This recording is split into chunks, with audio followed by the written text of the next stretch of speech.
옛날 아주 먼 옛날에 전라도 광주 땅 무등산 자락이 굽어보는 곳에 고래등 같은 기와집 한 채가 자리 잡고 있었습니다. 소슬대문은 하늘을 찌를 듯 높았고 담장은 심리 밖에서도 보일 만큼 길었지만 가까이 다가가 보면 기와는 곳곳이 깨져 이끼가 끼었고 대문 기둥은 비바람에 사가 위태로워 보이는 집이었습니다.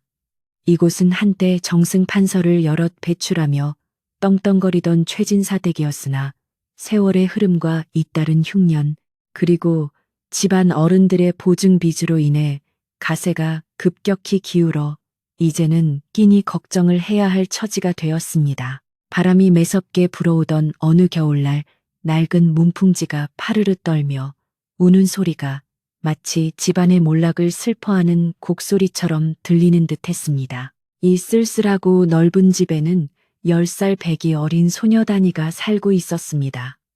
다니는 본래 이 집안의 핏줄이 아니었습니다.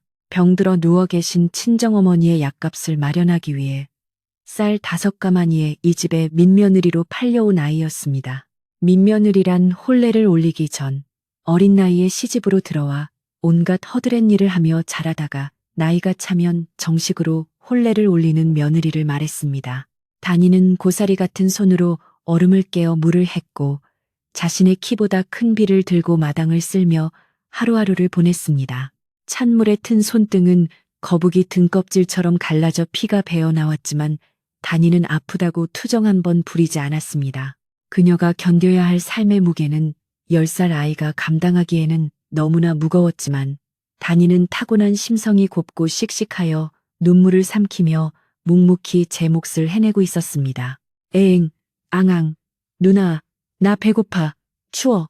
안방에서 자지러지는 아이 울음소리가 들려오자 부엌에서 꽁보리밥을 짓던 다니는 부직갱이를 던져두고 황급히 방으로 뛰어들어갔습니다. 방 안에는 이제 갓 3살이 된 꼬마 사내아이 서기가 요의 지도를 그려놓고 앙앙 울고 있었습니다. 이 코올리게 꼬마가 바로 다니의 남편이자 최진사댁의 유일한 대를 이을 종손이었습니다. 다니는 익숙한 솜씨로 서기의 젖은 바지를 벗기고 마른 천으로 닦아주며 아이를 달랬습니다. 아이고, 우리 꼬마 신랑 또 오줌 쌌네. 괜찮아, 괜찮아.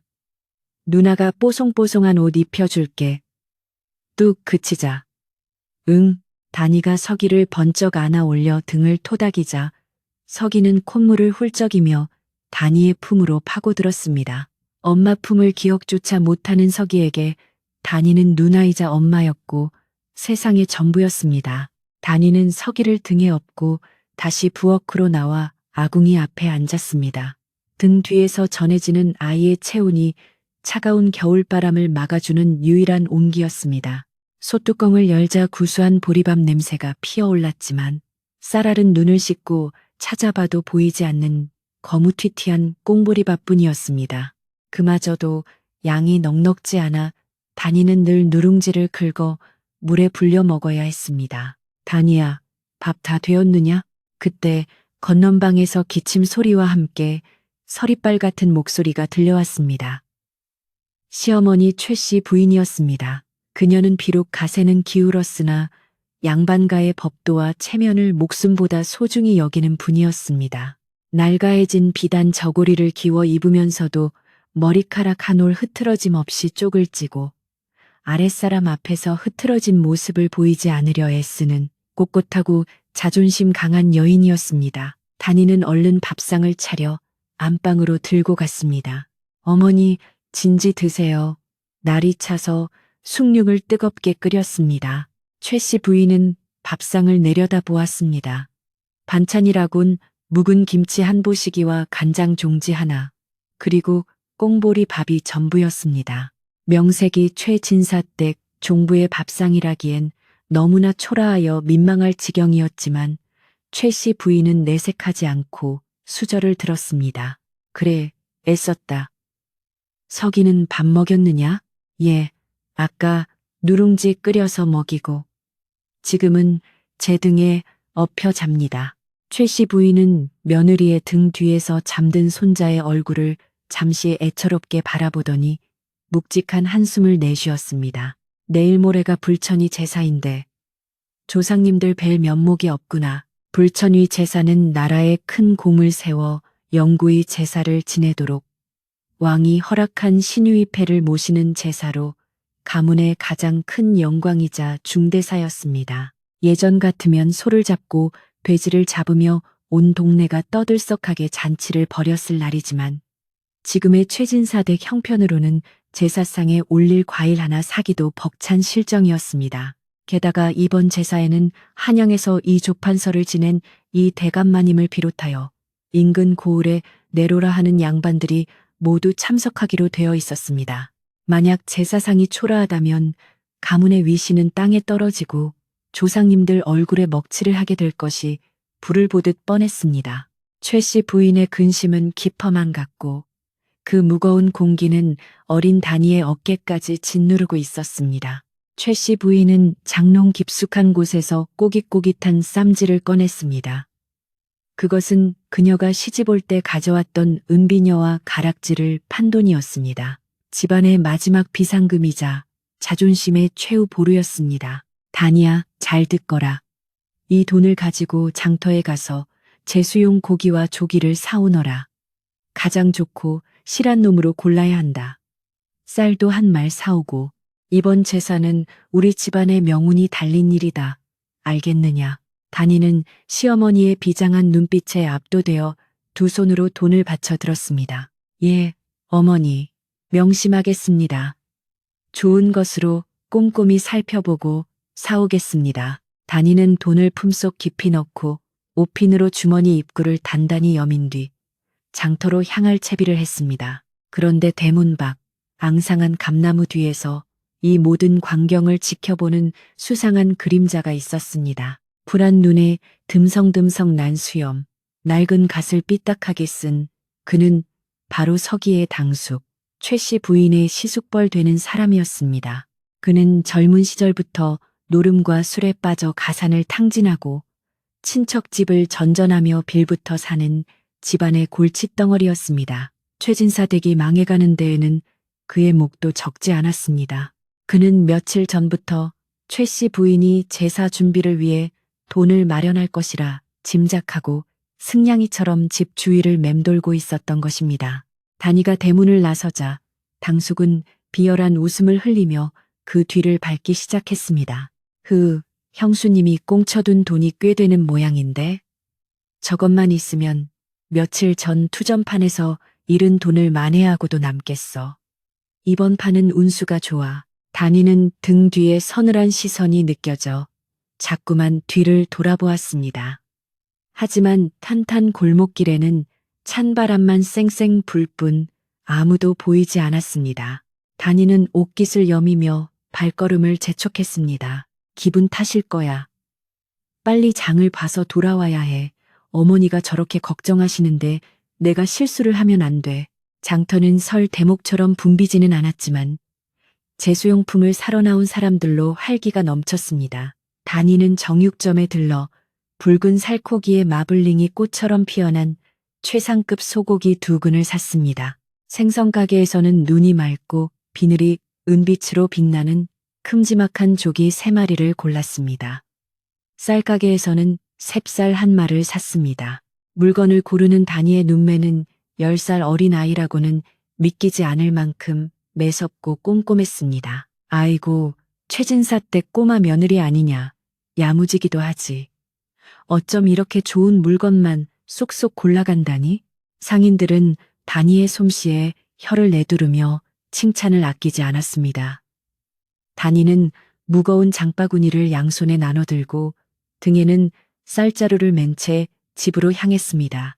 몸은 천근만근 무거웠지만 마음만은 깃털처럼 가벼웠습니다. 이것들만 있으면 조상님께 부끄럽지 않은 제사상을 차릴 수 있을 것이고 시어머니의 근심도 조금은 덜어드릴 수 있을 것이기 때문입니다. 하지만 집으로 돌아오는 길 해가 뉘엿뉘엿 저물어가고 그림자가 길게 늘어질 때 그 검은 그림자는 여전히 다니의 뒤를 바짝 쫓고 있었습니다. 당숙은 다니가 가진 물건이 돈으로 바꿀 수 있는 귀한 것들임을 확인하고 입맛을 다시며 기회를 엿보고 있었습니다. 집에 도착한 단이는 시어머니에게 장봐온 물건들을 보여드렸습니다.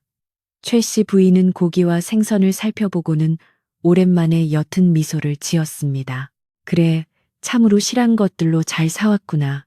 수고했다. 이것들을 광에 잘 보관해 두거라. 내일 새벽부터 손질해야 하니. 예, 어머니. 다니는 물건들을 부엌 옆에 딸린 광에 넣고 자물쇠를 단단히 채웠습니다. 그리고 열쇠는 안방에 있는 시어머니에게 드렸습니다. 밤이 깊어지자 온 집안은 정막에 휩싸였습니다. 최 씨 부인은 내일 있을 제사 생각에 뒤척이다가 겨우 잠이 들었고 다니도 고단한 하루를 마무리하며 서기를 품에 안고 곤히 잠들었습니다. 새벽 2시쯤 되었을까 부엉이가 구슬프게 우는 시각이었습니다. 담장을 넘는 검은 그림자가 있었습니다. 당숙이었습니다. 그는 익숙한 솜씨로 숟가락 하나를 이용해 광의 문고리를 비틀기 시작했습니다. 낡은 문고리는 틱 하는 소리와 함께 허무하게 열리고 말았습니다. 당숙은 회심의 미소를 지으며 광 안으로 들어갔습니다. 소고기의 비릿한 냄새와 조기의 짭조름한 향기가 그의 코를 자극했습니다. 이야, 이게 얼마만에 보는 고기냐. 이걸 팔면 투전판 미천은 충분하겠구나. 당숙은 보자기에 고기와 생선, 쌀자루를 몽땅 쓸어 담았습니다. 그리고는 도둑고양이처럼 살금살금 대문을 빠져나갔습니다. 집안의 마지막 희망이, 가문의 자존심이 그 밤 허망하게 사라지고 있었습니다. 다음 날 아침, 닭 울음소리와 함께 다니는 눈을 떴습니다.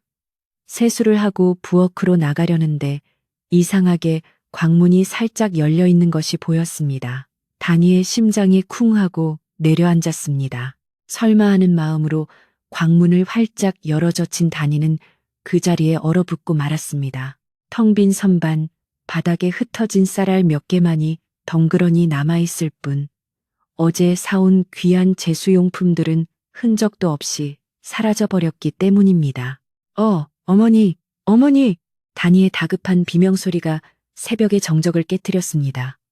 비명소리에 놀라 뛰쳐나온 최 씨 부인은 텅 빈 광을 보고는 아이고 외마디 비명과 함께 그 자리에 실신하고 말았습니다. 하늘이 무너져도 솟아날 구멍이 있다지만 지금 최 진사댁의 상황은 그야말로 절망 그 자체였습니다. 몇 시간 뒤면 한양에서 귀한 손님들이 들이닥칠 터인데 손님상에 올릴 고기는커녕 밥 한 그릇 제대로 대접할 쌀조차 없어진 것입니다. 쓰러진 시어머니를 주무르며 다니는 하염없이 눈물을 흘렸습니다.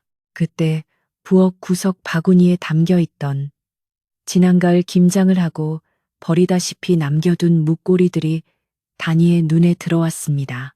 흙이 잔뜩 묻고 말라 비틀어진 아무도 거들떠보지 않는 묵고리. 하지만 다니의 머릿속에 번개처럼 스치는 생각이 있었습니다. 그래, 고기가 없으면 무로 국을 끓이자.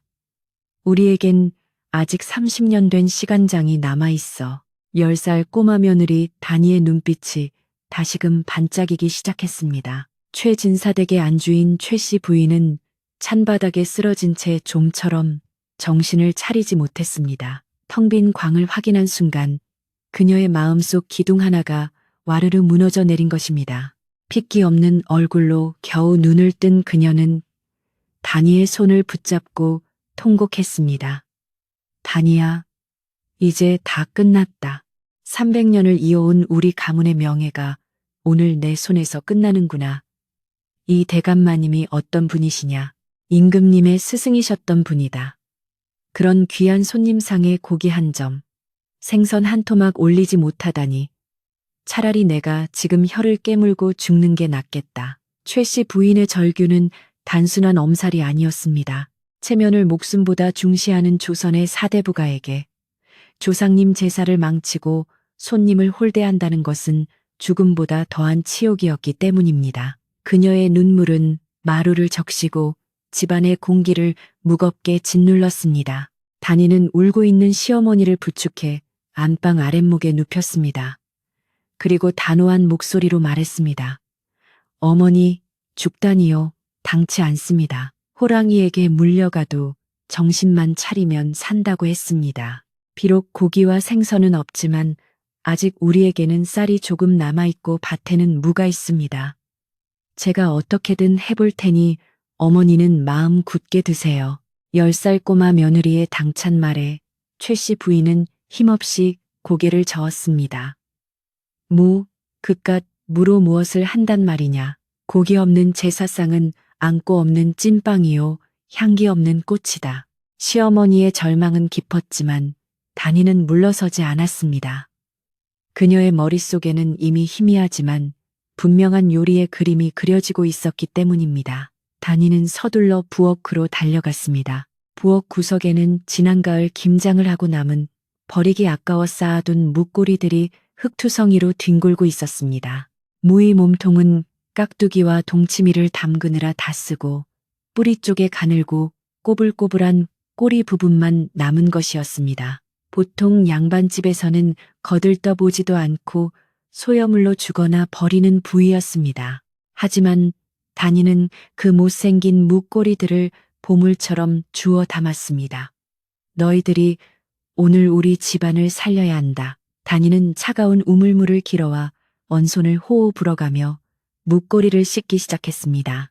솔로 흙을 털어내고 깨끗이 씻자 뽀얀 속살이 드러났습니다. 비록 모양은 볼품없고 휘어졌지만 땅속 깊이 박혀 온갖 영양분을 빨아들인 묵고리는 그 어느 부위보다 단단하고 알차 보였습니다. 그때 대문 밖에서 요란한 말발굽 소리와 함께 이리 오너라 하는 하인들의 외침이 들려왔습니다. 한양에서 온 손님들이 도착한 것입니다. 안방에 누워있던 최 씨 부인은 사색이 되어 벌떡 일어났습니다. 아이고, 벌써 오셨구나. 일을 어째. 그녀는 떨리는 손으로 옷매무새를 다듬고 버선발로 마루로 나갔습니다. 소슬대문이 열리고 화려한 가마에서 내린 이 대감은 긴 수염을 휘날리며 당당하게 걸어 들어왔습니다. 뒤이어 인근 고을의 현감들과 선비들이 줄지어 들어오니 좁고 낡은 마당이 금세 비단옷 입은 사람들로 가득 찼습니다. 최 부인, 그간 별거 없으셨소? 최진사께서 가신 뒤로 집안이 적막하구려. 이 대감의 인사에 최 씨 부인은 고개를 들지 못한 채 기어 들어가는 목소리로 답했습니다. 예, 대감마님. 누추한 곳까지 왕림해 주셔서 감사합니다.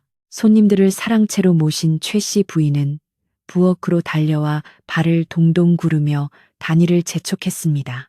단이야, 손님들이 오셨다. 지금이라도 이웃집에 가서 닭이라도 한 마리 빌려오너라. 아니면 달걀이라도. 그러나 단이는 침착하게 고개를 저었습니다. 어머니, 지금 나가서 언제 구해오겠습니까? 이미 늦었습니다. 저를 믿으세요. 단이는 도마 위에 씻어놓은 묵고리를 올려놓았습니다. 그리고 칼등으로 물을 탕 내려치기 시작했습니다. 보통 무국을 끓일 때는 네모나게 썰지만 단이는 물을 으깨듯이 두들겨 팼습니다. 이렇게 하면 무의 섬유질이 파괴되면서 단맛과 시원한 맛이 훨씬 빨리 그리고 깊게 우러나온다는 것을 어린 단이는 경험으로 알고 있었기 때문입니다. 으깨진 무 조각들이 도마 위에서 춤을 추었습니다. 단이는 무쇠솥을 아궁이에 걸고 장작불을 지폈습니다. 솥이 달궈지자 찬장에서 귀한 들기름 병을 꺼냈습니다. 고소한 향기가 부엌을 가득 채웠습니다.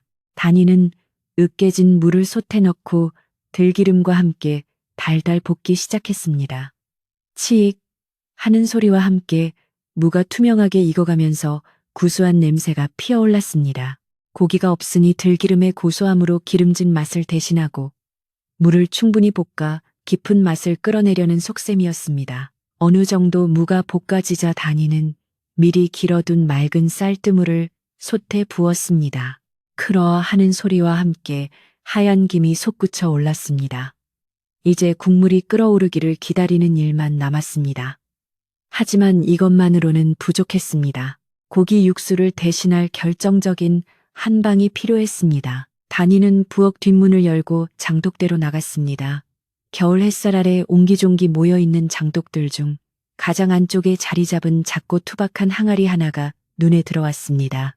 항아리 뚜껑에는 하얀 소금꽃이 피어 있었고 겉면은 세월의 때가 묻어 반질반질했습니다. 이것이 바로 최진사 댁의 갑오 30년 묵은 시간장이었습니다. 시어머니가 시집 올 때 친정에서 가져와 30년 동안 매년 핵간장을 덧부으며 지켜온 집안의 역사이자 혼이 담긴 간장이었습니다. 단이는 경건한 마음으로 항아리 뚜껑을 열었습니다. 뚜껑이 열리는 순간 코끝을 찌르는 냄새는 짠내가 아니었습니다. 그것은 마치 잘 익은 과일 향 같기도 하고 깊은 흙냄새 같기도 한 말로 형언할 수 없는 그윽하고 달큰한 향기였습니다. 단이는 국자 대신 작은 숟가락으로 간장을 조심스럽게 떴습니다. 간장의 빛깔은 검다 못해 붉은 기운이 감돌았고 꿀처럼 끈적하게 흘러내렸습니다. 이 한 숟가락에 응축된 30년의 세월은 그 어떤 조미료와도 바꿀 수 없는 천연의 맛이었습니다. 단이는 끓고 있는 무국에 시간장을 한 숟가락, 두 숟가락 조심스럽게 넣었습니다. 검붉은 간장이 뽀얀 국물에 퍼지자 국물의 색이 은은한 황금빛으로 변하기 시작했습니다. 그리고 기적 같은 일이 일어났습니다. 밋밋했던 무냄새와 들기름 냄새가 시간장과 만나자 마치 소고기를 푹 고아낸 듯한 깊고 풍성한 향기로 변하여 부엌을 가득 메우기 시작한 것입니다. 바로 그때 부엌 문이 벌컥 열리며 불청객이 들이닥쳤습니다. 어젯밤 도둑질을 했던 바로 그 당숙이었습니다. 그는 뻔뻔하게도 새 옷으로 갈아입고 손님 접대를 돕는 척하며 부엌을 기웃거리러 온 것입니다. 사실은 제사 음식이 엉망이 된 꼴을 보고 고소해하려는 심산이었습니다. 어이구, 우리 꼬마 며느리, 고기도 다 떨어먹고 뭘 끓이나 했더니 이게 뭐야? 소여물을 끓이고 있나? 당숙은 소단을 들여다보며 비아냥거렸습니다. 으깨진 묵언더기가 둥둥 떠있는 모양새가 그의 눈에는 영락없는 소여물처럼 보였기 때문입니다. 이런 걸 감히 이 대감마님 상에 올리겠다고? 네가 아주 집안을 말아먹으려고 작정을 했구나. 당숙은 혀를 차며 국자 그릇을 발로 툭툭 찼습니다. 형수님이 불쌍해서 어쩌나. 며느리 잘못 들여서 제사 망치고 개망신 당하게 생겼네. 쉽쉽. 그의 입가에는 비열한 웃음이 걸려 있었습니다. 단이는 당숙의 행패에 화가 치밀어 올랐지만 꾹 참으며 솥뚜껑을 닫았습니다. 숙부님, 나가주십시오. 지금 중요한 음식을 하고 있습니다. 단이가 당차게 말하자 당숙은 기가 차다는 듯 코웃음을 쳤습니다. 이 조그만 게 어디서 눈을 부라려. 네가 끓인 이거지 발사계 같은 국 때문에 오늘 형수님은 초상 치르게 될 거다. 두고 봐라. 당숙은 콧노래를 흥얼거리며 부엌을 나갔습니다. 하지만 나가면서도 솥에서 풍겨나오는 기묘하게 맛있는 냄새에 고개를 갸웃거렸습니다. 국이 완성되었습니다. 단이는 국그릇에 무와 국물을 넉넉히 담았습니다. 무는 푹 익어 입안에 넣으면 사르르 녹을 듯 부드러워 보였고 국물은 맑으면서도 깊이 있는 갈색빛을 띠고 있었습니다. 고명으로 얹을 고기도 달걀 지단도 없었기에 단이는 말린 무청시래길 잘게 다져 참기름에 볶은 뒤 국 위에 살짝 올렸습니다. 초록빛 무청이 올라가자 밋밋했던 국그릇에 생기가 돌았습니다. 밥은 꽁보리밥 대신 아껴두었던 백살로 윤기 흐르는 흰쌀밥을 지었습니다. 반찬은 3년 묵은 김치를 씻어 들기름에 지진 것과 묵껍질을 말려 무친 오가리가 전부였습니다. 초라하다면 초라한 밥상이었지만 그 안에 담긴 정성은 임금님 수라상 못지않았습니다. 최 씨 부인은 부엌으로 들어와 차려진 밥상을 보고 한숨을 쉬었습니다. 결국 이렇게 나가는구나. 고기 반찬 하나 없는 제사상이라니 그녀의 눈에는 눈물이 그렁그렁했습니다. 하지만 시간이 없었습니다. 사랑채에서는 손님들이 식사를 기다리고 있었습니다. 단이야, 네가 들고 가거라. 나는 차마 부끄러워서 들어갈 수가 없구나. 최 씨 부인은 부엌 구석에 주저앉아 얼굴을 감싸 쥐었습니다. 단이는 입술을 굳게 다물고 쟁반을 들어 올렸습니다. 어머니, 너무 걱정 마세요. 맛 하나는 제가 보장합니다. 단이는 떨리는 가슴을 안고 사랑채로 향했습니다. 사랑채 문을 열자 이 대감을 비롯한 열댓 명의 양반들이 근엄한 표정으로 앉아 있었습니다. 방 안에는 묵직한 침묵이 흐르고 있었습니다. 그들 또한 최진사 댁의 형편을 알기에 음식이 부실하게 나오더라도 내색하지 말자고 눈빛을 교환하고 있던 참이었습니다. 단이는 조심스럽게 상을 내려놓았습니다. 변변치 않으나 정성껏 마련했으니 맛있게 드십시오. 단이의 맑은 목소리에 이 대감이 허 웃으며 밥상을 내려다 보았습니다. 예상대로 고기 반찬은 보이지 않았습니다. 밥과 국, 그리고 김치 몇 가지가 전부인 소박한 밥상이었습니다. 손님들 사이에서 실망스러운 기색이 스쳐 지나갔습니다. 개중에는 아무리 망했어도 그렇지 제사상에 올릴 고기 한 점 없단 말인가? 하며 혀를 차는 이도 있었습니다.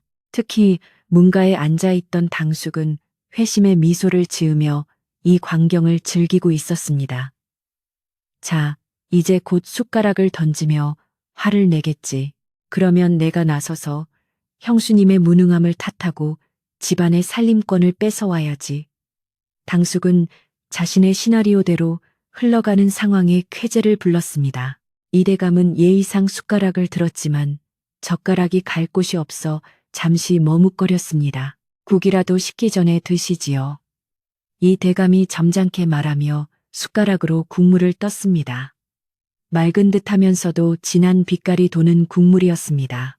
별 기대 없이 국물을 입으로 가져간 이 대감의 눈썹이 꿈틀했습니다. 후루룩 소리와 함께 국물이 목을 타고 넘어가자 이 대감의 눈이 번쩍 뜨였습니다. 그는 숟가락을 내려놓는 대신 다시 한번 국물을 크게 떠서 입에 넣었습니다. 이번에는 입안에서 굴리며 맛을 음미했습니다. 처음에는 시원한 무맛이 혀를 감싸더니 곧이어 들기름의 고소함이 퍼지고 마지막에는 묵직하고 깊은 감칠맛이 폭풍처럼 밀려와 입안을 가득 채웠습니다. 그것은 분명 고기 육수보다 더 진하고 맑은 탕보다 더 개운한 난생 처음 먹어보는 맛이었습니다. 이것은 이 대감의 입에서 탄성이 터져 나왔습니다. 주위의 양반들이 의아한 표정으로 이 대감을 쳐다보았습니다. 대감, 왜 그러십니까? 국이 짭니까? 한 선비가 묻자 이 대감은 고개를 세차게 저으며 국그릇을 들어 아예 마시기 시작했습니다. 꿀꺽꿀꺽 체면도 잊은 채 국물을 들이키는 이 대감의 모습에 좌중은 충격에 빠졌습니다. 바닥까지 싹 비운 이 대감은 빈 그릇을 내려놓으며 단이를 바라보았습니다. 아가, 이 국에 대체 무엇을 넣었느냐? 소를 10마리 구워도 이런 맛은 나지 않을 터인데 고기는 보이지 않고 맛은 고기보다 더하니 내 평생 이런 국은 처음이다. 이 대감의 극찬에 다른 손님들도 앞다투어 숟가락을 들었습니다. 여기저기서 이야 하는 감탄사가 터져 나왔습니다. 무가 어찌 이리 달고 부드러운가? 이 국물 맛의 비결이 대체 무엇인가? 순식간에 사랑채는 맛에 대한 토론장으로 변했습니다. 당숙은 믿을 수 없다는 표정으로 자신의 국그릇을 비웠습니다. 그 역시 인정할 수밖에 없었습니다. 겉보기엔 소염을 같던 이 무국이 자신이 평생 먹어본 어떤 산해진미보다 맛있다는 사실을 말입니다. 하지만 맛에 감탄하는 동시에 그의 머릿속에는 사악한 욕심이 고개를 쳐들기 시작했습니다. 고기도 없이 이런 맛을 낸다면 필시 비법이 있을 게다. 그 비법만 알아내면 큰 돈을 벌 수 있어. 단이는 이 대감의 질문에 공손하게 대답했습니다. 대감마님, 특별한 비법은 없습니다. 그저 밭에 버려진 묵고리를 정성껏 씻어 으깨고 시어머니께서 30년 동안 지켜오신 시간장으로 간을 했을 뿐입니다. 단이의 대답에 이 대감은 무릎을 탁 쳤습니다. 그렇구나. 30년 묵은 시간장. 그것이 바로 천하일미의 비결이었어. 300년 명문가의 저력이 그 장독 안에 살아있었구나. 이 대감은 밖에서 기다리던 최씨 부인을 불렀습니다. 부인, 들어오시오. 부인이 지켜낸 장맛이 우리 모두를 감동시켰소. 고기 반찬은 돈으로 살 수 있지만 이 장맛은 세월과 정성이 없으면 만들 수 없는 법. 부인은 오늘 최고의 제사상을 차리셨소. 최 씨 부인은 이 대감의 칭찬에 감격하여 눈물을 쏟았습니다. 가문의 명예를 지켰다는 안도감과 며느리에 대한 고마움이 교차했습니다. 방 안은 훈훈한 분위기로 무르익었지만 단 한 사람, 당숙만이 싸늘한 눈빛으로 단이와 최 씨 부인을 노려보고 있었습니다. 그의 시선은 부엌 뒤편 장독대를 향하고 있었습니다. 30년 묵은 시간장이라. 저게 바로 돈항아리였구나. 저것만 있으면 떼돈을 벌 수 있어. 당숙은 슬그머니 자리에서 일어났습니다. 그리고 마당에서 혼자 놀고 있는 3살배기 서기에게 다가갔습니다. 그의 손에는 알록달록한 눈깔 사탕 하나가 들려 있었습니다. 사랑채에서 이 대감마님과 손님들이 단이가 끓인 무국맛에 감탄하며 덕담을 나누는 동안 마당 한 구석에서는 은밀하고도 위험한 거래가 시작되고 있었습니다. 어른들의 관심이 온통 맛있는 음식과 칭찬에 쏠려 있는 사이 3살배기 꼬마 신랑 서기는 아무도 돌보는 이 없이 흙바닥에 쭈그리고 앉아 개미떼를 구경하고 있었습니다. 그때 뱀이 먹이를 노리듯 스르르 다가온 그림자가 있었으니 바로 서기의 당숙이었습니다. 그는 품속에서 알록달록한 색동옷을 입은 왕사탕 하나를 꺼내어 서기의 눈앞에 흔들어 보였습니다. 햇빛을 받아 반짝이는 사탕은 배고픈 어린아이의 호기심을 자극하기에 충분했습니다. 서가, 이리 오너라. 이게 뭔지 아느냐? 한양에서 온 임금님이 드시는 사탕이란다. 한번 먹어보고 싶지 않으냐? 당숙의 목소리는 꿀을 바른 듯 달콤했지만 그 눈빛은 먹이를 채가려는 맹금류처럼 번들거리고 있었습니다. 서기는 침을 꼴깍 삼키며 고사리 같은 손을 뻗었습니다. 사탕, 줘, 먹을래. 서기가 사탕을 잡으려 하자 당숙은 손을 뒤로 쓱 빼며 비열하게 웃었습니다. 에이, 그냥 줄 수는 없지. 저기 대문 밖으로 나가면 아저씨가 더 크고 맛있는 과자를 잔뜩 사줄 텐데 같이 갈래? 평소 같으면 낯선 곳에 가지 않았을 서기였지만 단맛의 유혹과 친척 아저씨라는 안도감에 그만 고개를 끄덕이고 말았습니다. 당숙은 주위를 두리번거리며 재빨리 서기의 손을 잡고 소슬대문을 빠져나갔습니다. 마당 안은 여전히 시끌벅적했고 누구도 이 작은 아이가 사라진 것을 눈치채지 못했습니다. 당숙은 서기를 데리고 마을 어귀를 벗어나 인적이 드문 숲길로 접어들었습니다. 아저씨, 어디가? 과자는? 서기가 칭얼거리자 당숙은 표정을 싹 바꾸며 서기의 팔을 거칠게 잡아 끌었습니다. 조용히 해. 조금만 더 가면 돼. 당숙의 목적지는 과자 가게가 아니라 마을 건달들이 모여 투전을 벌이는 허름한 패방앗간이었습니다. 그는 서기를 인질로 삼아 단이에게서 그 값비싼 시간장 항아리를 뜯어낼 사악한 계획을 꾸미고 있었던 것입니다. 한편 부엌에서 뒷정리를 하던 단이는 왠지 모를 불안감에 가슴이 두근거리기 시작했습니다. 설거지를 마치고 마당으로 나왔을 때 늘 치맛자락을 붙잡고 졸졸 따라다니던 서기가 보이지 않았습니다. 서가? 꼬마 신랑. 처음에는 사랑채 기둥 뒤나 장독대 뒤에 숨어서 장난을 치는 줄 알았습니다. 하지만 아무리 이름을 불러도 대답이 없자 단이의 얼굴에서 핏기가 사라지기 시작했습니다. 안방에도 건넌방에도 심지어 뒷간까지 다 뒤져보았지만 서기의 흔적은 어디에도 없었습니다. 단이는 마당을 쓸고 있던 하인에게 다급하게 물었습니다. 혹시 서기 도련님 못 보셨습니까? 하인은 고개를 갸웃거리며 대답했습니다. 글쎄요, 아까 당숙 어른이랑 대문 밖으로 나가는 것 같던데요. 당숙이라는 말에 단이의 머릿속에 불길한 예감이 번개처럼 스쳤습니다. 아까 부엌에서 시간장을 노리던 그 탐욕스러운 눈빛이 떠올랐기 때문입니다.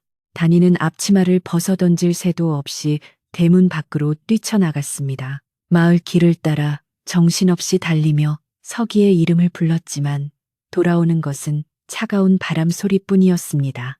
해는 이미 서산으로 넘어가 땅거미가 지기 시작했고 날씨는 점점 더 추워지고 있었습니다. 다니는 숨이 턱끝까지 차올랐지만 멈출 수 없었습니다. 그때 마을 어귀 정자나무 아래서 낯익은 그림자가 다니를 향해 손짓을 했습니다. 바로 당숙이었습니다. 다니는 헐떡거리며 당숙 앞으로 달려갔습니다. 숙부님, 서기 도련님 어디 있습니까? 다니가 따지듯 묻자 당숙은 킬킬거리며 가끈을 고첨했습니다. 아이고, 우리 똑똑한 조카 며느리가 벌써 쫓아왔네. 걱정 마라. 네 서방은 지금 따뜻한 곳에서 잘 놀고 있다. 당숙은 짐짓 여유를 부리며 다니의 주위를 빙빙 돌았습니다. 다니야, 내가 곰곰이 생각해 봤는데 말이다. 이 대감도 탐내는 글씨간장, 우리 집안을 살릴 물건 아니겠느냐. 그걸 나한테 넘기면 내가 장터에 내다 팔아서 큰 돈을 벌어오마. 그러면 빚도 갚고 너희도 배불리 먹을 수 있지 않겠느냐. 다니는 기가 막혀 말이 나오지 않았습니다. 숙부님, 그 간장은 어머님의 혼과 같습니다. 절대 팔 수 없습니다. 당장 도련님을 내놓으세요. 다니가 단호하게 거절하자 당숙의 표정이 순식간에 악기처럼 일그러졌습니다. 그는 다니의 멱살을 잡을 듯 위협하며 낮은 목소리로 으르렁거렸습니다. 인연이 좋게 말하니까 기어오르는구나. 잘 들어라. 오늘 밤 자시밤 11시, 1시까지 뒷산 폐방앗간으로 그 시간장 항아리를 가져와라. 만약 빈손으로 오거나 다른 사람에게 알리면 내 서방은 내일 아침 노예 상인에게 팔려가 먼 섬나라로 가게 될 것이다. 노예 상인이라니요. 숙부님, 제정신입니까? 조카를 팔아먹다니요. 다니는 공포에 질려 소리쳤지만 당숙은 비열한 미소를 남기고 어둠 속으로 사라졌습니다. 선택은 네가 하는 거다. 항아리냐, 내 서방이냐. 다니는 다리에 힘이 풀려 그 자리에 주저앉고 말았습니다. 하늘이 무너지는 것 같았습니다. 시간장은 가문의 보물이고 시어머니의 목숨과도 같은 것이었습니다. 하지만 서기는 그녀가 평생을 함께해야 할 남편이자 아직 엄마 손길이 필요한 어린아이였습니다. 다니는 차가운 땅바닥을 치며 오열했습니다. 누구에게 도움을 청할 수도 없었습니다. 시어머니에게 알렸다간 충격으로 쓰러지실 테고 관아에 알리면 당숙이 홧김에 정말로 서기를 해칠지도 모른다는 두려움 때문이었습니다. 다니는 터덜터덜 집으로 돌아왔습니다. 마당은 손님들이 돌아간 뒤라 고요했고 안방에서는 시어머니가 행복한 표정으로 콧노래를 부르며 바느질을 하고 계셨습니다. 다니야, 왔느냐? 서기는 자느냐? 시어머니의 물음에 다니는 가슴이 철렁 내려앉았지만 애써 태연한 척 거짓말을 했습니다. 예, 어머니. 도련님은 곤히 잠들었습니다. 저도 피곤해서 일찍 들어가 쉬겠습니다. 다니는 방문을 걸어 잠그고 텅 빈 서기의 요를 바라보며 고민에 빠졌습니다. 벽시계의 째각거리는 소리가 마치 서기의 울음소리처럼 들려와 다니의 마음을 조급하게 만들었습니다. 시간은 야속하게 흘러 약속한 자시가 다가오고 있었습니다. 결국 다니는 결심을 굳혔습니다. 항아리는 다시 만들 수 없지만 사람은 한 번 잃으면 영영 찾을 수 없다. 어머니께는 죽을 죄를 짓는 것이지만 일단 서기부터 살리고 봐야 해. 다니는 눈물을 닦고 자리에서 일어났습니다. 모두가 잠든 깊은 밤, 다니는 소리 없이 방문을 열고 부엌으로 나갔습니다. 부엌 문을 통해 장독대로 나가는 길은 멀고도 험하게 느껴졌습니다. 달빛이 비추는 장독대, 그 한가운데에 30년 묵은 시간장 항아리가 위험 있게 놓여 있었습니다. 낮에는 집안을 구한 영웅이었던 그 항아리가 지금은 다니에게 가혹한 시련을 안겨주는 짐덩어리가 되어 있었습니다. 다니는 항아리 앞에 섰습니다. 10살 소녀가 들기에는 벅찬 무게였지만 초인적인 힘을 발휘해야만 했습니다. 다니는 미리 준비한 보자기로 항아리를 감쌌습니다. 그리고 심호흡을 한 번 크게 하고 항아리를 들어 올렸습니다. 으윽. 묵직한 무게가 허리를 짓눌렀지만 다니는 이를 악물고 버텼습니다. 한 발자국, 두 발자국, 살얼음판을 걷듯 조심스럽게 발을 옮겼습니다. 행여나 항아리가 깨지거나 소리가 날까봐 숨소리조차 죽였습니다. 이제 대문까지만 가면 됩니다. 대문을 나서서 뒷산으로 달리면 서기를 구할 수 있습니다. 하지만 운명은 가혹했습니다. 다니가 끙끙거리며 마당을 가로질러 대문 앞까지 왔을 때였습니다. 안방문이 드르륵 열리며 호롱불을 든 시어머니가 나타났습니다. 최 씨 부인은 목이 말라 잠시 물을 마시러 나온 참이었습니다. 누구냐? 거기 누구야? 최 씨 부인이 호롱불을 높이 들자 불빛 아래 보자기에 싼 커다란 항아리를 들고 엉거주춤 서 있는 다니의 모습이 드러났습니다. 다니는 너무 놀라 하마터면 항아리를 떨어뜨릴 뻔했습니다. 최 씨 부인의 눈이 휘둥그레졌습니다. 그녀는 단번에 그 항아리의 모양새가 시간장 독임을 알아보았습니다. 다니야, 네가 지금 뭘 하고 있는 게냐? 그 귀한 독을 들고 어디를 가는 게야? 최 씨 부인의 서슬퍼런 호통이 밤하늘을 갈랐습니다. 다니는 자리에서 얼어붙어 입술만 달싹거렸습니다. 어머니, 그게 아니오라. 사실대로 말할 수가 없었습니다. 당숙이 서기를 데리고 있다는 것을 알면 시어머니가 기절할지도 모르고 소란이 커지면 당숙이 서기를 해칠 수도 있었습니다. 다니의 침묵을 최 씨 부인은 긍정으로 받아들였습니다. 이런 괘씸한 것.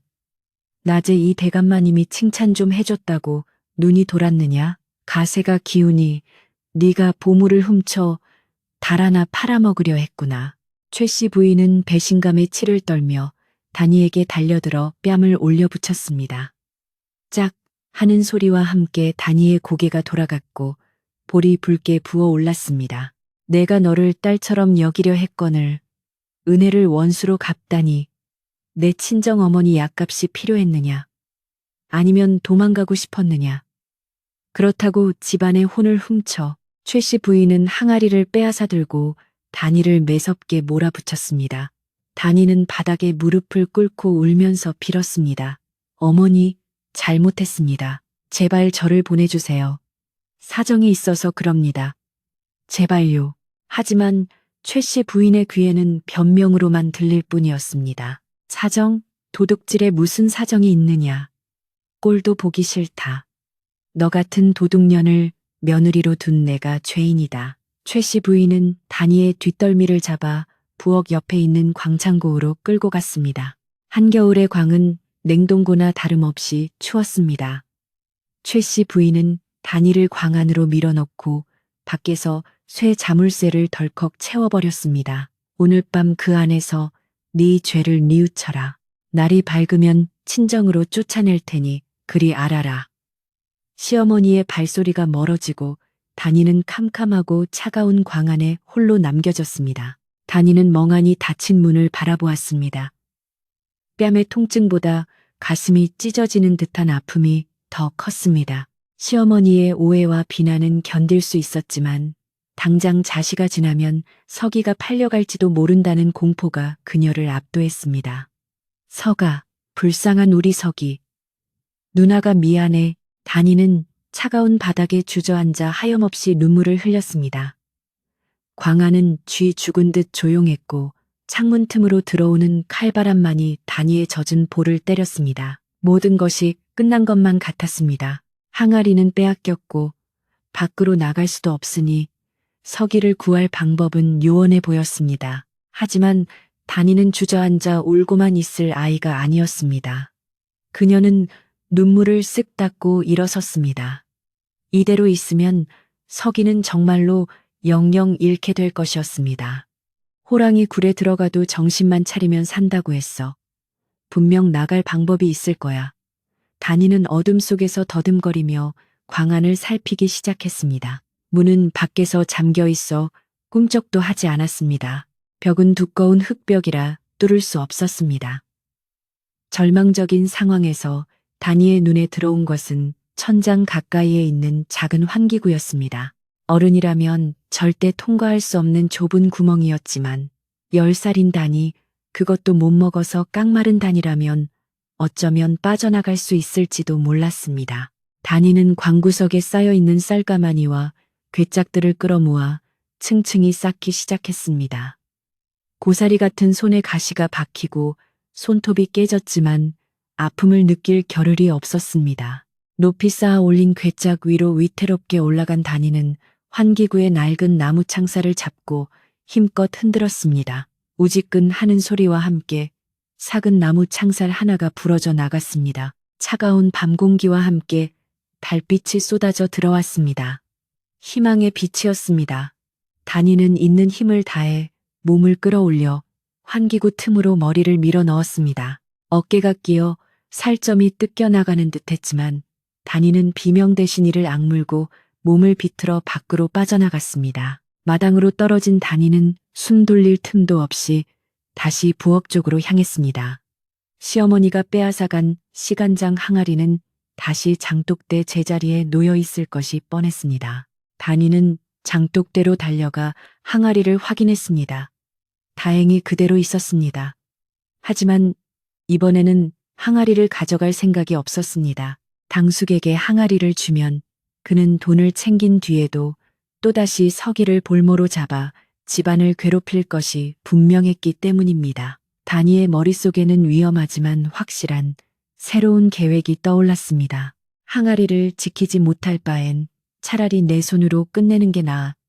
그리고 그 핑계로 어른들을 움직여야 해. 단이는 부엌으로 들어가 식초 단지를 찾았습니다.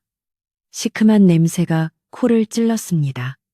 단이는 식초를 작은 호리병에 담아 품속에 넣었습니다. 그리고 다시 빈손으로, 하지만 결연한 눈빛으로 뒷산을 향해 달리기 시작했습니다. 항아리 없이 빈손으로 가면 당숙이 화를 내겠지만 단이는 그를 속여 넘길 배짱과 지혜를 짜내고 있었습니다. 그녀의 계획은 당숙이 스스로 함정에 빠지게 만드는 것이었습니다. 밤바람이 단이의 머리카락을 헝클어뜨렸지만 그녀의 눈빛은 밤하늘의 별보다 더 형형하게 빛나고 있었습니다. 이제 꼬마 며느리의 진짜 반격이 시작될 차례였습니다. 뒷산 폐방앗간은 음산한 기운이 감돌았습니다. 찌그러진 문틈으로 희미한 불빛이 새어나왔고 안에서는 당숙과 낯선 사내들의 킬킬거리는 웃음소리가 들려왔습니다. 형님, 정말 그 꼬맹이가 보물을 가져올까요? 걱정 마라. 계집애가 지 서방 살리겠다고 안달이 났는데 안 가져오고 배겨? 당숙의 목소리가 들리자 단이는 주먹을 꽉 쥐었습니다.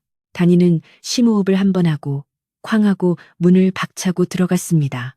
방앗간 안에는 당숙과 험상민게 생긴 장정 2명이 앉아 있었고 구석에는 서기가 포대기에 쌓인 채 겁에 질려 울다 지쳐 잠들어 있었습니다. 당숙은 단이를 보자마자 손을 내밀었습니다. 왔구나. 항아리는 어디 있느냐. 단이는 당당하게 빈손을 펴보였습니다. 너무 무거워서 혼자 들고 올 수가 없었습니다. 마을 입구 정자나무 아래 숨겨두고 왔습니다. 같이 가서 가져오시지요. 당숙은 의심스러운 눈초리로 단이를 훑어보았습니다. 하지만 10살짜리 꼬마가 감히 거짓말을 할 것이라고는 생각지 못했습니다. 게다가 항아리가 무거운 것은 사실이었으니까요. 좋아. 만약 거짓말이라면 내 서방은 바로 이놈들에게 넘길 줄 알아라.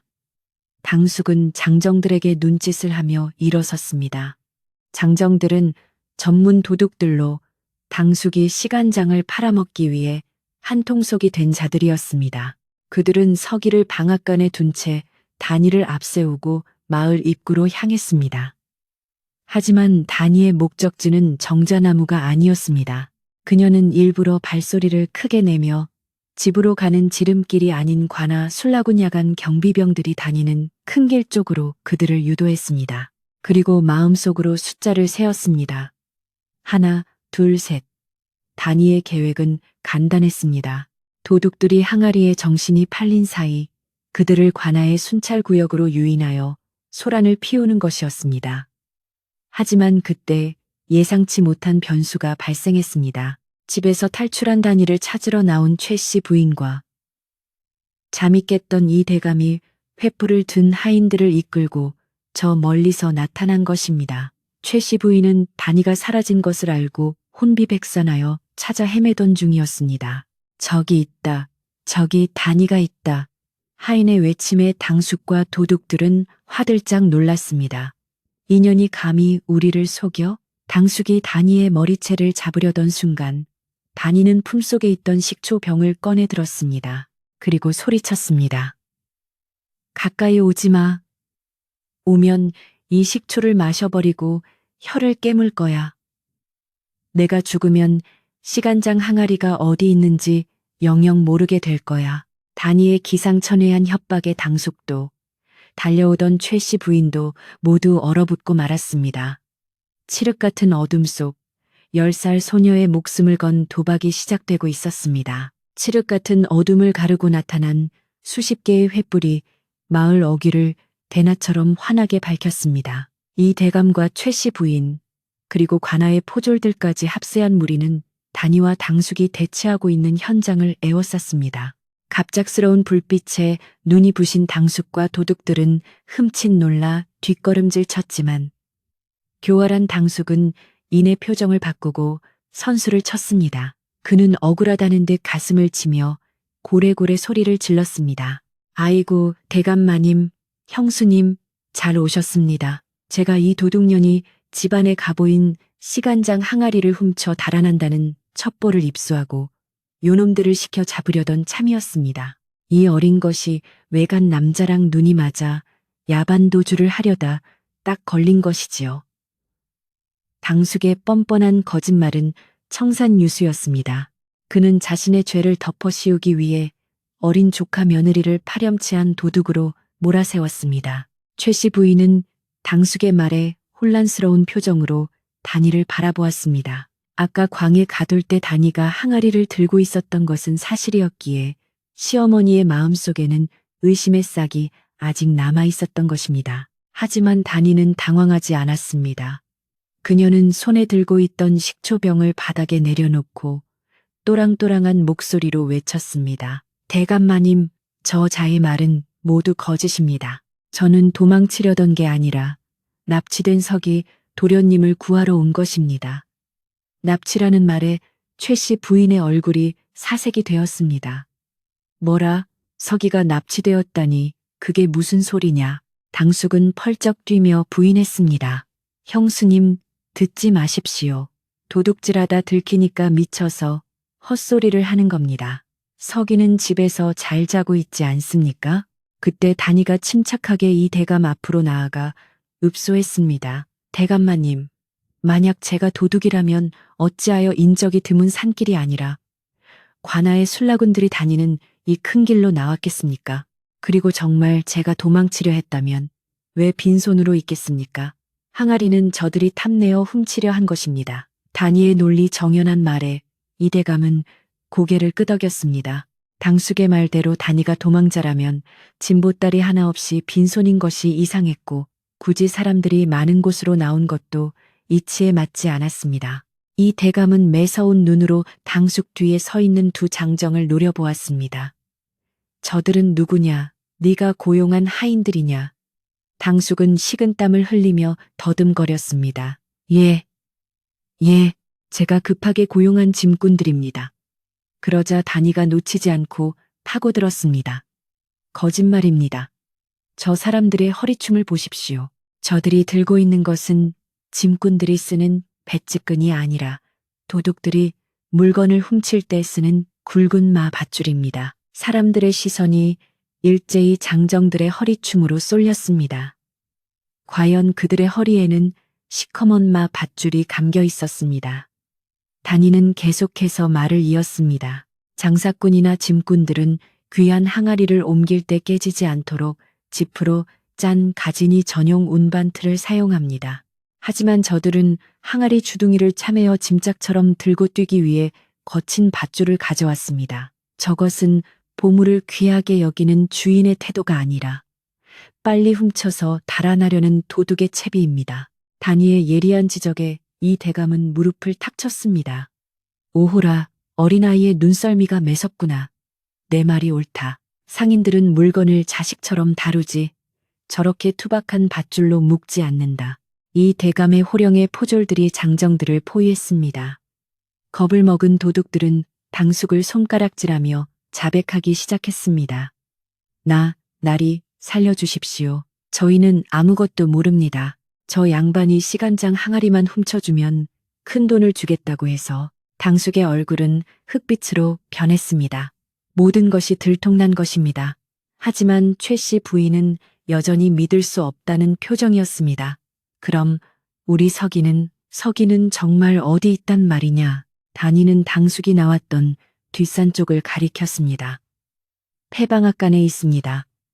저 자가 도련님을 믿기로 저를 협박했습니다. 이 대감이 눈짓하자 하인들이 횃불을 들고 방앗간으로 달려갔습니다. 잠시 후 하인들의 품에 안겨오는 아이의 울음소리가 들렸습니다.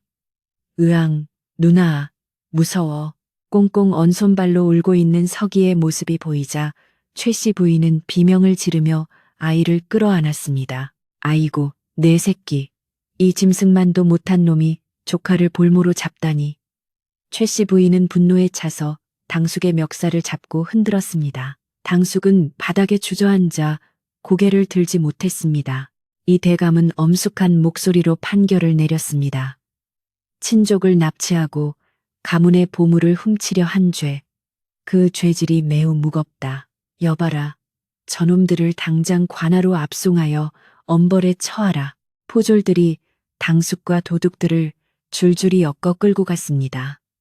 마을 사람들은 끌려가는 당숙을 향해 손가락질하며 혀를 찼습니다. 그 수를 결국 제 꾀에 제가 넘어갔구먼. 천벌을 받은 게야. 소란이 가라앉고 주위가 조용해지자 최 씨 부인은 단이 앞으로 다가왔습니다. 그녀의 손은 부들부들 떨리고 있었습니다. 단이는 죄인처럼 고개를 숙였습니다. 어머니, 항아리를 지키려고 거짓말을 했습니다. 용서해 주십시오. 그러자 최 씨 부인은 와락 단이를 끌어안았습니다. 아니다, 아가. 용서는 내가 빌어야 한다. 이 못난 시어미가 너를 믿지 못하고 도둑으로 몰아 매질까지 했구나. 네가 아니었으면 우리 서기도 잃고 가문의 혼도 잃을 뻔했다. 최 씨 부인의 눈물이 단이의 어깨를 적셨습니다. 단이도 참았던 눈물을 터뜨리며 시어머니 품에 안겼습니다. 어머니, 무서웠어요. 정말 무서웠어요. 10살 어린아이가 감당하기엔 너무나 벅찬 밤이었습니다. 이 대감은 흐뭇한 표정으로 그 모습을 지켜보다가 단이에게 다가왔습니다. 단이야, 너는 오늘 간장 항아리만 지킨 것이 아니다. 네 지혜와 용기가 쓰러져가는 최진사댁을 다시 일으켜 세운 것이다. 내 너의 그 기특함을 임금님께도 전하리라. 이 대감은 바닥에 놓인 식초병을 집어들며 물었습니다. 헌데 이 식초는 어디에 쓰려고 가져온 것이냐? 단이는 눈물을 닦으며 대답했습니다. 만약 저들이 항아리를 뺏으려 하면 이 식초를 항아리에 부어버리려 했습니다. 주위 사람들이 깜짝 놀라 웅성거렸습니다. 30년 묵은 시간장에 식초가 들어가면 간장은 맛이 변해 못쓰게 되기 때문입니다. 단이는 결연한 눈빛으로 말을 이었습니다. 도둑의 손에 넘어가 더럽혀질 바에는 차라리 제 손으로 없애는 것이 가문의 자존심을 지키는 길이라 생각했습니다. 항아리는 깨져도 정신은 남아야 하니까요. 단이의 말에 이 대감은 크게 감동하여 고개를 숙였습니다. 10살 아이의 가슴 속에 대장군의 기백이 들어있구나. 부인, 참으로 훌륭한 며느리를 두셨소. 최 씨 부인은 며느리를 자랑스럽게 바라보며 고개를 끄덕였습니다. 그날 밤 꼬마 며느리 단이는 더 이상 팔려온 아이가 아니었습니다. 그녀는 최진사 댁의 진정한 딸이자 가문을 지켜낸 수호신으로 다시 태어났습니다. 집으로 돌아온 식구들은 늦은 밤이었지만 잠을 이루지 못했습니다. 최 씨 부인은 단이의 부은 뺨에 약을 발라주며 연신 미안하다는 말을 되뇌었고 서기는 누나 껌딱지가 되어 다니의 등에서 떨어지려 하지 않았습니다. 다니는 따뜻한 아랫목에서 잠든 서기를 토닥이며 비로소 안도의 한숨을 내쉬었습니다. 부엌 광에 갇혀 떨던 공포도, 당숙 앞에서의 긴장도, 시어머니의 따뜻한 손길 아래 눈 녹듯 사라졌습니다. 다음 날부터 최진사 댁에는 새로운 바람이 불기 시작했습니다. 예대감이 한양에 올라가 임금님께 다니의 효심과 무궁맛, 그리고 시간장에 얽힌 이야기를 전한 것입니다. 임금님은 크게 감탄하시어 다니에게 명장, 민장이라는 칭호와 함께 큰 상을 내리셨습니다. 또한 다니가 만든 간장과 된장을 궁궐에 납품할 수 있도록 허락해 주셨습니다. 소문은 발없는 말이 되어 천리를 갔고 전국 각지에서 최진사 댁의 장맛을 보려는 사람들이 구름처럼 몰려들었습니다. 기울어가던 기와집에는 다시 활기가 넘쳤습니다. 무너진 담장을 고치고 낡은 기와를 새 것으로 바꾸었습니다. 하지만 다니와 최씨 부인은 교만하지 않았습니다. 그들은 돈을 버는 족족 굶주린 이웃들에게 쌀을 나누어 주고 갈 곳 없는 아이들을 거두어 먹였습니다. 다니는 자신이 겪었던 배고픔을 누구보다 잘 알기에 대문 밖에는 항상 큰 가마솥을 걸어두고 배고픈 나그네 누구라도 무국을 먹고 갈 수 있게 했습니다. 사람들은 그 국을 단인의 활인탕 사람을 살리는 굴이라 불렀습니다. 세월은 유수와 같이 흘러 어느덧 10년이라는 시간이 훌쩍 지나갔습니다. 코올리게였던 서기는 의젓한 청년으로 자라 과거 시험을 보러 한양으로 떠났고 다니는 집안의 안주인이 되어 넉넉한 덕으로 사람들을 품고 있었습니다. 최씨 부인은 노안으로 세상을 떠나기 전 다니의 손을 잡고 내 평생 가장 잘한 일은 너를 며느리로 맞은 것이다라는 유언을 남겼습니다. 다니는 시어머니의 무덤가에 시간장을 뿌리며 눈물을 흘렸습니다. 그리고 어느 화창한 봄날 마을 입구에서 요란한 꽹과리 소리가 들려왔습니다. 암행어사 출두야가 아닌 장원급제요를 알리는 소리였습니다. 멀리서 관복을 입고 어사화를 꽂은 청년이 말을 타고 위풍당당하게 들어오고 있었습니다. 바로 서기였습니다. 서기는 대문 앞에 이르자 말에서 뛰어내려 마중 나온 다니 앞에 넙죽 큰 절을 올렸습니다. 부인, 아니 누이. 못난 서방이 이제야 돌아왔습니다. 서기의 눈에는 눈물이 가득했습니다. 다니도 감격하여 말을 잇지 못하고 서기를 일으켜 세웠습니다. 서방님, 장하다. 정말 장하다. 서기는 품속에서 비단 보자기에 쌓인 물건 하나를 꺼냈습니다. 그것은 붉은 비단의 꽃이 수놓아진 고운 꽃신이었습니다. 10년 전 헌 집신을 신고 동동거리며 자신을 업어 키우던 다니의 발이 떠올랐기 때문입니다. 다니야, 10년 전 너는 내게 헌 양말 대신 따뜻한 등을 내어주었고 고기 없는 국으로 우리 가문을 살렸다. 네가 신고 다닌 그 험한 가시밭길을 이제는 내가 꽃길로 만들어주마. 서기는 다니의 낡은 고무신을 벗기고 직접 꽃신을 신겨주었습니다. 다니의 거친 발에 꽃신이 신겨지는 순간 지난 세월의 고생이 주마등처럼 스쳐 지나갔습니다. 마당에 모인 마을 사람들은 환호성을 지르며 두 사람의 앞날을 축복해 주었습니다. 그 후로도 오랫동안 최진사 댁의 장독대는 햇살을 받아 반짝였고 그 안에는 30년을 넘어 40년, 50년이 되어가는 시간장이 깊은 맛을 더해가고 있었습니다. 꼬마 며느리 다니의 지혜와 사랑은 그 장마처럼 은은하고 깊게 우러나와 온 세상을 따뜻하게 적셨습니다. 세상에서 가장 맛있는 음식은 비싼 재료로 만든 것이 아니라 지키고 싶은 사람을 위해 끓여낸 정성이라는 것을 다니의 무국이 증명해준 셈이지요. 이것으로 꼬마 며느리 다니의 이야기는 끝이 납니다. 오늘 저녁 여러분의 식탁에도 다니의 정성처럼 따뜻하고 구수한 국 한 그릇이 올라오기를 바랍니다. 편안한 밤 되세요. 당숙이 관아로 끌려가고 마을을 뒤덮었던 횃불의 소란이 가라앉자 최진사 댁에는 비로소 진정한 평화가 찾아왔습니다. 폭풍우가 지나간 뒤에 하늘이 더욱 맑고 푸르듯 큰 시련을 겪은 집안의 공기는 예전과 사뭇 달라져 있었습니다. 가장 큰 변화는 안방마님 최 씨 부인이었습니다. 그녀는 다음 날 아침 정갈하게 목욕 재개하고 다니를 안방으로 불렀습니다. 그리고 자신의 허리춤에 차고 있던 곱간 열쇠 꾸러미와 장독대 열쇠를 풀어 다니의 손에 쥐어주었습니다. 이것은 단순히 열쇠를 맡기는 것이 아니라 집안의 모든 살림 권한과 종부로서의 지위를 10살 며느리에게 이양하겠다는 중대한 선언이었습니다. 다니야, 받아라. 이것은 이제 내 것이다. 너는 우리 가문의 300년 명예를 지켰고 내 아들 서기의 목숨을 구했다. 나보다 네가 이 집안의 주인으로 더 자격이 있다. 최 씨 부인의 목소리는 떨렸지만 단호했습니다. 다니는 화들짝 놀라 손사래를 쳤습니다. 어머니, 당치 않습니다. 저는 아직 어리고 배움이 부족합니다. 어찌 감히 제가 안방마님 노릇을 하겠습니까? 다니가 열쇠를 돌려드리려 하자 최 씨 부인은 다니의 거친 손을 두 손으로 감싸쥐며 눈시울을 붉혔습니다. 아니다. 나이는 어려도 내 그릇은 나보다 크다. 나는 체면 칠해하느라 실속을 차리지 못했으나 너는 지혜와 용기로 실리를 챙겼다.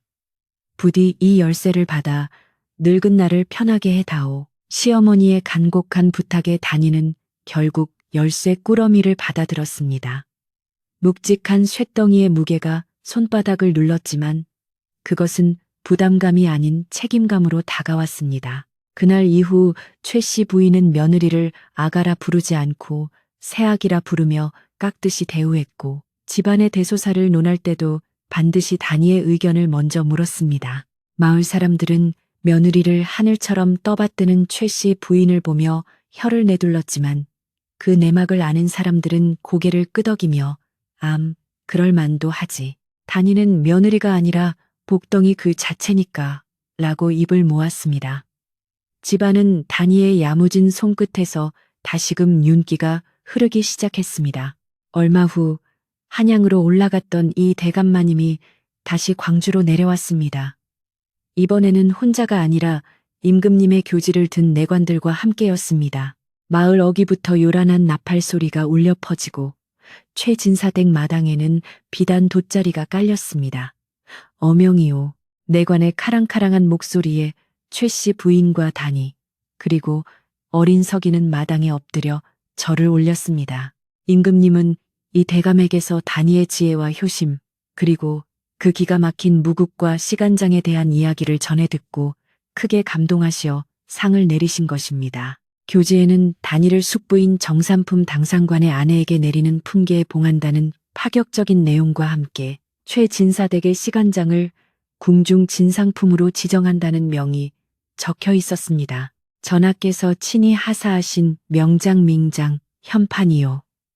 천하의 맛을 지켜낸 공을 치하하신다는 뜻이요. 이 대감이 금빛 글씨가 새겨진 현판을 건네자 최 씨 부인은 감격하여 오열했습니다. 몰락해가던 가문이 며느리 덕분에 다시금 조선 팔도에 이름을 떨치게 된 것입니다. 임금님의 하사품으로 비단과 쌀, 금화가 수레에 실려 들어오자 마을 사람들은 입을 다물지 못했습니다.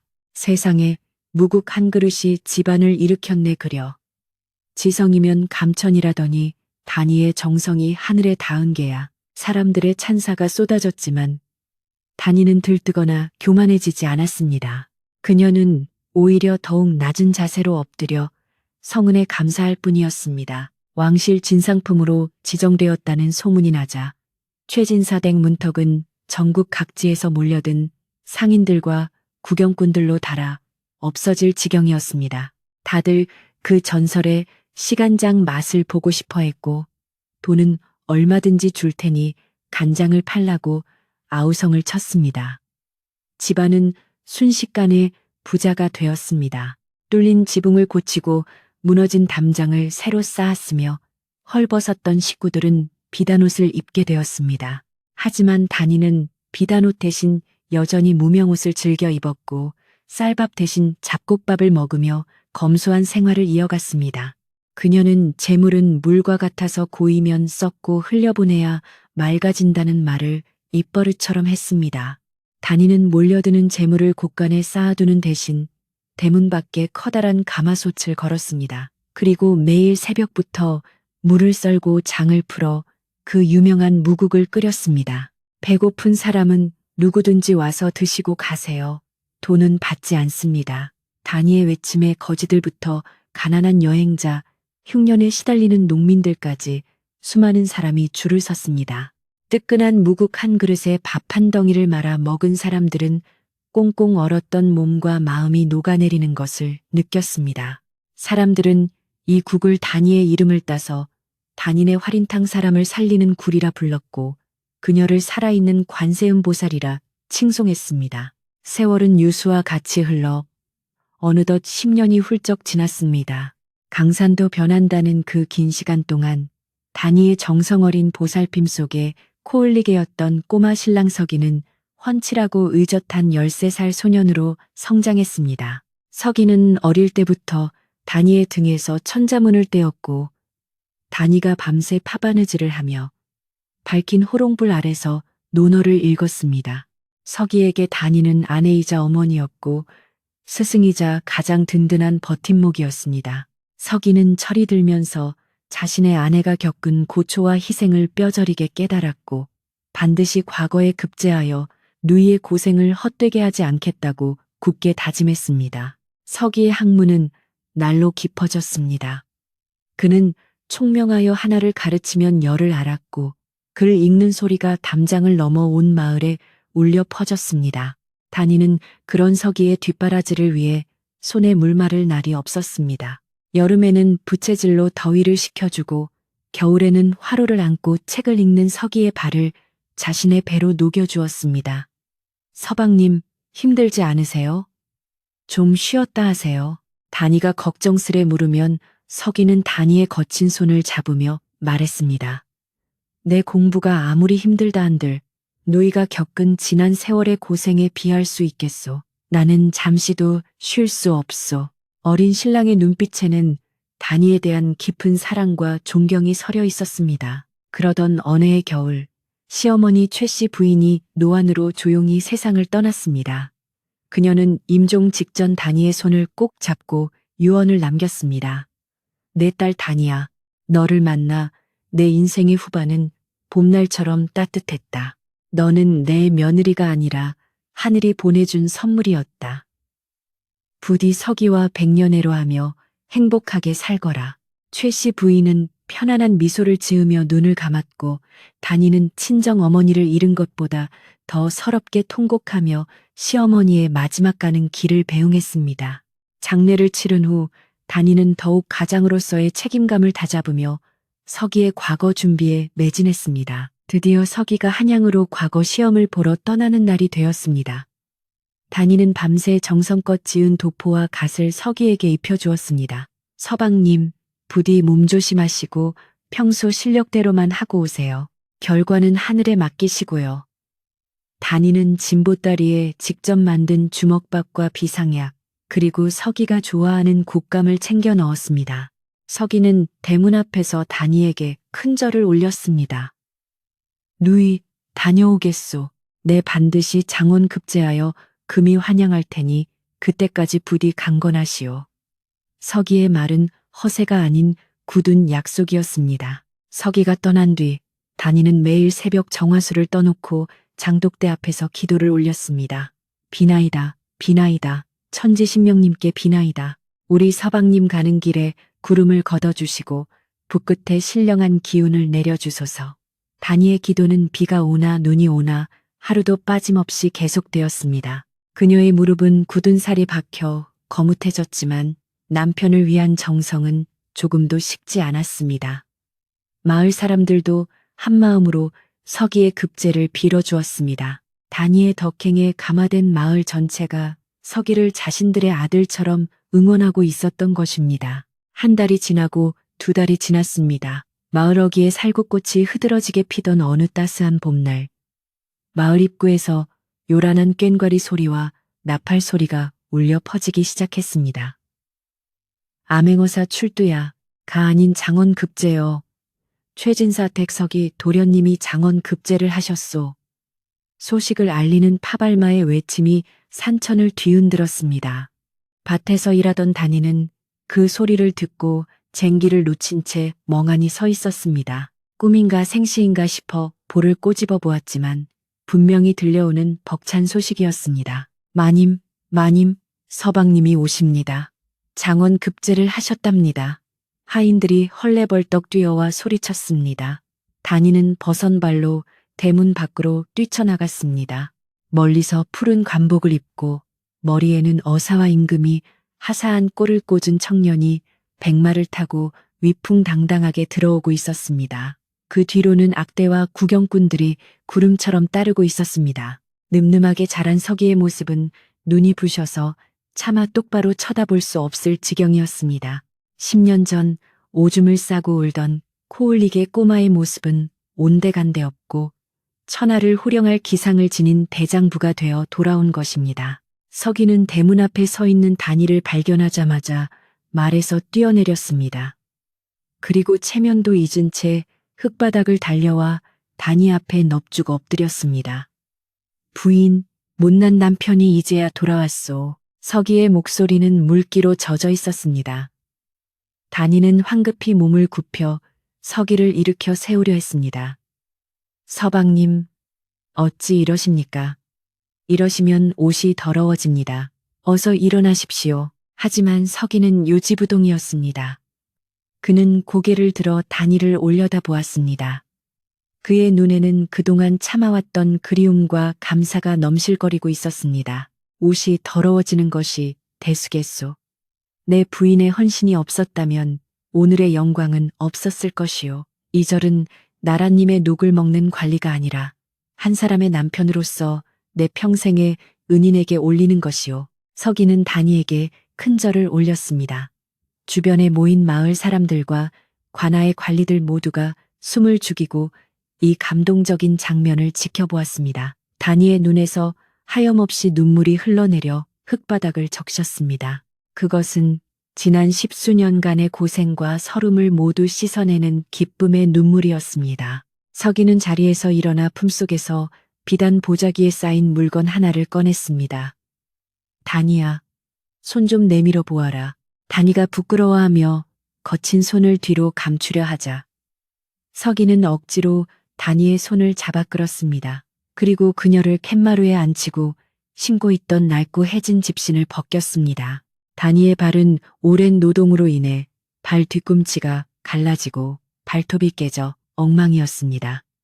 서기는 그 거친 발을 자신의 비단 도포 자락으로 정성껏 닦아주었습니다.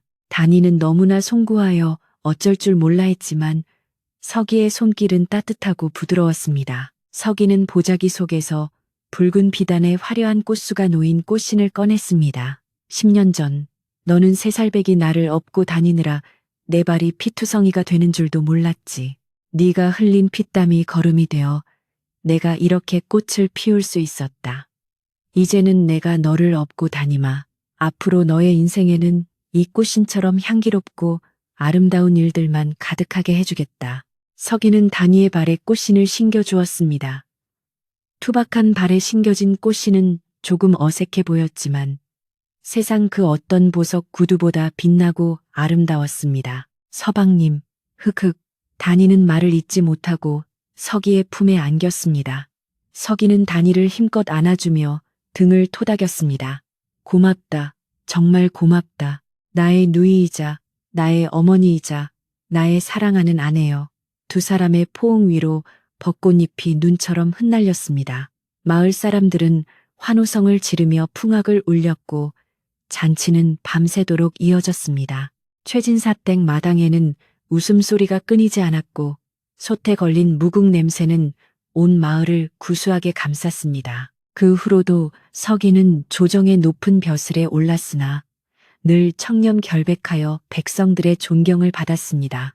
단이는 정경부인의 자리에 올랐음에도 여전히 부엌을 드나들며 장을 담그고 가난한 이들을 위한 국을 끓였습니다. 두 부부는 백발이 될 때까지 서로를 아끼고 사랑하며 행복하게 살았습니다. 그들이 남긴 시간장은 대를 이어 전해져 내려왔고 다니가 끓이던 무국의 맛은 사랑의 맛이라는 이름으로 전설이 되었습니다. 진정한 맛이란 혀끝에서 느껴지는 달콤함이 아니라 사람을 살리고 마음을 위로하는 따뜻함이라는 것을 꼬마 며느리 다니가 우리에게 가르쳐 주었습니다. 오늘 밤 여러분의 꿈속에도 꽃신을 신고 꽃길을 걷는 다니의 행복한 미소가 함께하기를 바랍니다. 밤이 깊었습니다. 편안히 주무세요.